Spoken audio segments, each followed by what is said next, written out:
فرض کریں آپ اس بندے سے سوال کر لیں جس کے گھر کی تربیت کا آپ کو اندازہ ہے، یہ بچوں کی ظاہری وضاحت کیسی ہے، ان کی سوچ کیسی ہے، ان کی دوستیاں کیسی ہیں، ان کے افعال کیسے ہیں، ان کے شوق کیسے ہیں، اندازہ ہوتا ہے۔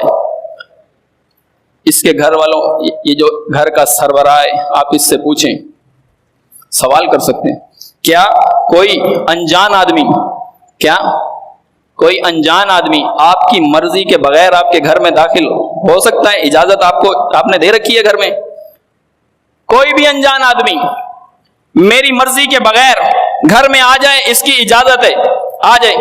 اجازت دی تھی؟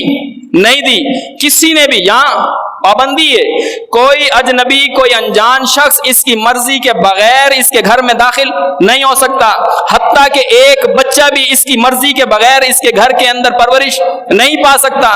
اس نے اجازت نہیں دی تو پھر اس کی مرضی کے علاوہ، اس کی سوچ کے علاوہ، اس کے دعوی ایمان کے متضاد ایمان اس کے گھر کے اندر کیسے ہے؟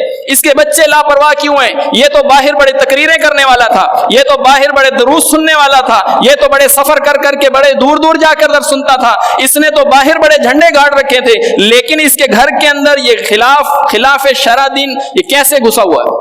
اس کے بچے لا دین کیوں ہیں؟ دین کا شوق کیوں نہیں ہے؟ اس کے بچوں کو پتہ کیوں نہیں ہے ان کے عادات اور اخلاق؟ کیا یہ ناواقف ہے یا اس نے اجازت دے رکھی ہے غیر شرعی باتوں کا گھر میں داخلہ ہو جائے؟ اس کی طرف سے کوئی پابندی نہیں ہے۔